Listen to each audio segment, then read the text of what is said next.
Oi, Sor, tudo bem? Bom, agora a gente vai te apresentar o nosso trabalho, da nossa pesquisa.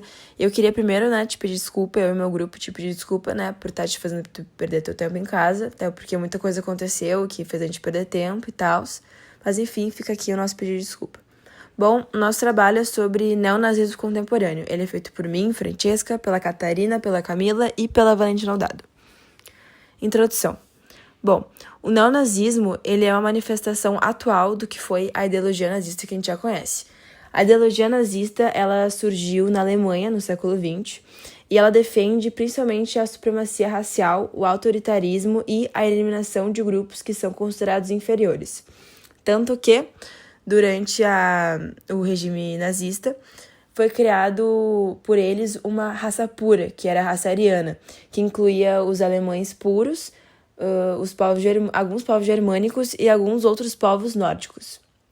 Bom, mesmo que essa ideologia ela foi surgir na Alemanha há muito tempo atrás, hoje em dia ela voltou com muita força e anda ultrapassando muitas fronteiras e reaparece em muitos países mesmo, inclusive o Brasil. A internet e as redes sociais elas deram uma nova cara, uma nova chance dessa nova ideologia ela se disseminar de novo e se propagar de uma forma mais discreta e talvez até mais eficaz, facilitando principalmente a sua disseminação, claro, mas também o recrutamento e a organização desses grupos. Mas por que a gente escolheu esse tema? A gente escolheu esse tema por muitos fatores, mas a gente concluiu que seria como uma urgência social a gente falar sobre isso, até porque o neonazismo no Brasil ele é uma realidade concreta, não é mais um fato abstrato. Bom, ela é marcada por muitos números, muitos relatos e principalmente tragédias. E é um pouco chocante como hoje em dia os jovens eles estão sendo muito atraídos por ideias de supremacia e exclusão, o que, em teoria, não era para estar acontecendo. E como principalmente essa ideologia ela está sendo disseminada muitas vezes em ambientes que eram destinados à educação e talvez ao convívio coletivo. E a gente decidiu fazer o nosso trabalho com esse tema principalmente para reforçar que isso é um tema muito sério, que precisa ser lembrado diariamente, até porque a gente acredita que é uma responsabilidade coletiva de todos nós lutar contra o esquecimento. Porque esquecer é permitir que possa acontecer de novo, e se acontecer de novo vai custar muitas vidas e muita tragédia de novo. A nossa problematização é que a pesquisa ela é feita principalmente por uma dor social que vem crescendo muito durante esse tempo. E como, na verdade, o fortalecimento do neonazismo no Brasil, ele vem especialmente entre os jovens e nas redes sociais. Com a nossa pesquisa, a gente busca compreender como essa ideologia que ela foi responsável pelo maior genocídio que a gente conhece no nosso livro de história, ela consegue voltar com tanta força e ganhar tanto espaço em pleno século XXI. A nossa questão principal na nossa pesquisa também é investigar como o neonazismo ele se manifesta, mesmo de forma discreta, como ele se promove hoje, quais são os discursos e os símbolos que ele utiliza e principalmente quais são os seus impactos sociais e políticos. Bom, e principalmente a gente se questiona, que é a nossa pergunta de problematização, é como o neonazismo ele tem se fortalecido no Brasil contemporâneo por meio das redes sociais, exigindo em si uma análise crítica de suas estratégias, discursos e impactos sociais. Bom, na foto agora que tu tá conseguindo ver aí, foi um caso que aconteceu de verdade, na verdade, na Universidade Federal do Rio Grande do Sul, na URGS, ano passado, que esse menino aí, esse cara, ele é um estudante de engenharia e ele apareceu na colação de formatura dele com simplesmente uma suástica, uma cruz gamada desenhada na bochecha. E quando ele foi retirado da cerimônia e questionado sobre o que ele estava fazendo, o que era aquilo, ele simplesmente disse que era um símbolo hindu, o que reforça mais uma vez de como esses grupos neonazistas eles estão agindo de forma discreta e que como eles estão usando desculpas cada vez mais fortes para poder defender a sua propagação, o que é um papo furado, até porque a cruz gamada que a gente conhece, que é a suástica nazista, ela na verdade foi uma apropriação do símbolo hindu budista que era usado como religião. Tanto que hoje em dia, depois dessa apropriação, os budistas e os hindus, eles não usam mais esse símbolo. né, para não causar confusão, e muito menos eles adaptaram o símbolo para um novo. Então, que prova de novo que é um papo furado, é uma prova, é um jeito de tentar provar que não é exatamente aquilo que ele está tentando propagar, de uma forma discreta.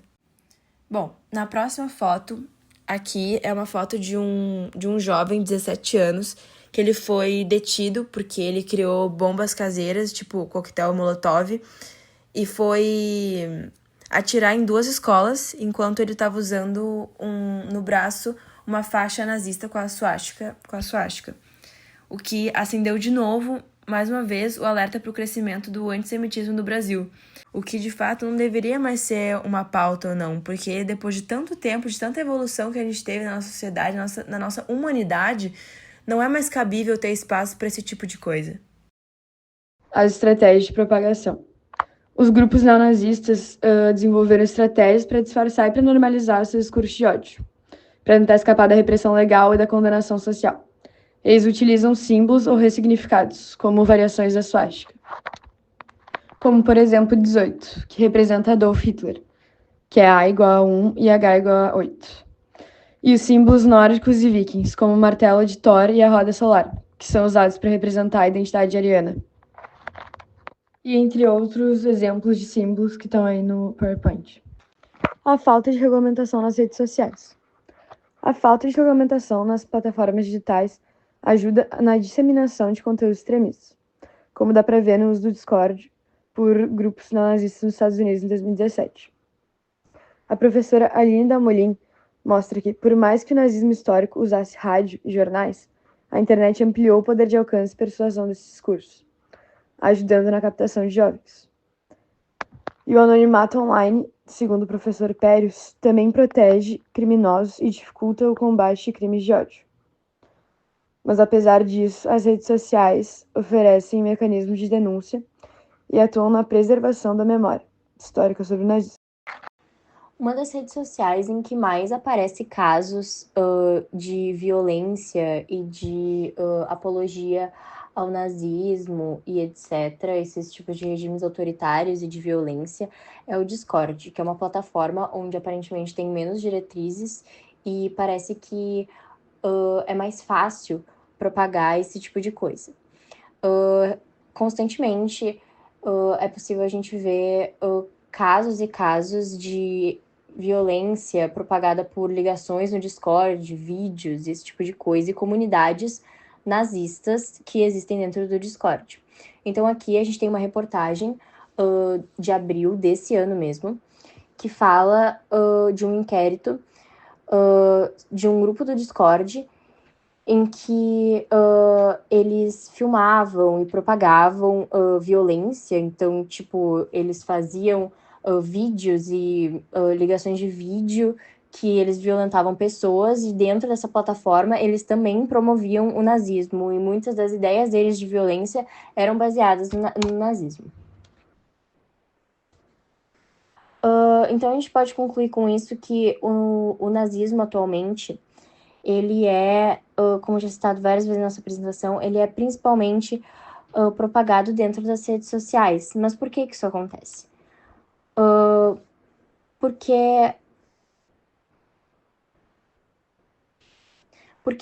parece que as leis e as constituições não se aplicam direito, não são credibilizadas dentro da internet ainda.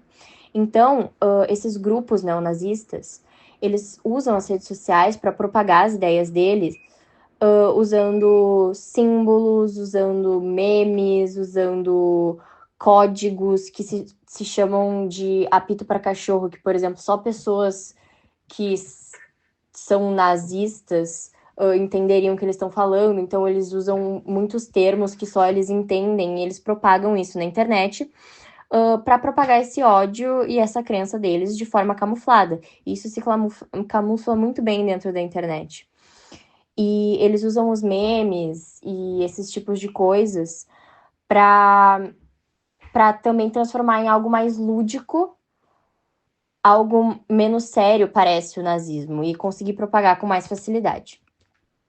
Toda essa ideia de que o nazismo atualmente, o neonazismo, é propagado dessa forma sutil e camuflada na internet se conecta muito com as ideias do Michel Foucault, que ele tinha uma teoria de que o poder ele se exercia de maneiras sutis e difusas, e não só com o Estado ou com o governo impondo alguma coisa, mas sim com discursos sutis no nosso cotidiano. Isso se aplica perfeitamente no que a gente está falando, que o neonazismo hoje em dia ele é muito facilmente aplicado na internet, e ele é aplicado de forma simples, em postagens do dia a dia, e algumas pessoas acabam nem percebendo. Então é muito fácil propagar essa ideia e conseguir mais pessoas dentro desse movimento com a internet, dentro da internet. Então, como Foucault dizia, o poder ele não é só exercido por um grande líder do Estado, por um grande líder de Estado. Ele pode ser propagado, como era o Hitler, né? Ele pode ser propagado no dia a dia, com coisas básicas e sutis, e isso ainda chama muitas mais pessoas, porque eles inocentam esse discurso nazista dentro da internet. Então, isso se encaixa muito com essa ideia que o Foucault promovia do poder exercido de maneira sutis. Bom, para finalizar nosso trabalho, a gente conclui que o neonazismo contemporâneo no Brasil ele tem se fortalecido muito durante a evolução dos anos e, principalmente, ele vem se expressando através dos jovens pelas redes sociais, onde esses grupos eles utilizam estratégias digitais para recrutar pessoas novas e disseminar suas ideologias de ódio e de supremacia racial através de discursos discretos e disfarçados com símbolos camuflados. Esses grupos eles têm conquistado principalmente os jovens, como eu já tinha falado, de maneira que ele amplia o impacto na sociedade. A gente reforça também a urgência de como na nossa sociedade, a gente precisa de políticas públicas para combater o neonazismo, incluindo educação, vigilância digital e promoção de um debate crítico mais aberto na sociedade. Que, além disso, é muito importante a gente adotar estratégias que fortaleçam os valores democráticos, principalmente, e os direitos humanos também, visando principalmente na proteção do sentido social e a integridade do sistema democrático que a gente tem hoje em dia no Brasil. Bom, nossa apresentação é isso, Sor. Espero que tu tenha gostado. Obrigada pela tua atenção. O nosso referencial para nossa pesquisa foi, além das fontes que a gente vai mostrar, foi o livro Neonazismo, um risco atual, Por que, onde, como, de Eliane Pskov e da Eliette Weitzman, que é um livro que aborda debates com algumas pessoas de grupos que seriam considerados inferiores naquela época. É um livro muito interessante, que esse livro ele traz muito sobre como a estruturação desses grupos neonazistas eles vêm se propagando muito mais pelas redes sociais e a disseminação desse ódio, da ideologia, ele vem essencialmente pelos meios digitais. O livro busca também uma análise entre aproximadamente 2018 e 2024 e como desse tempo para cá essa disseminação, esse crescimento vem impactando a nossa sociedade e as nossas questões sociais e políticas.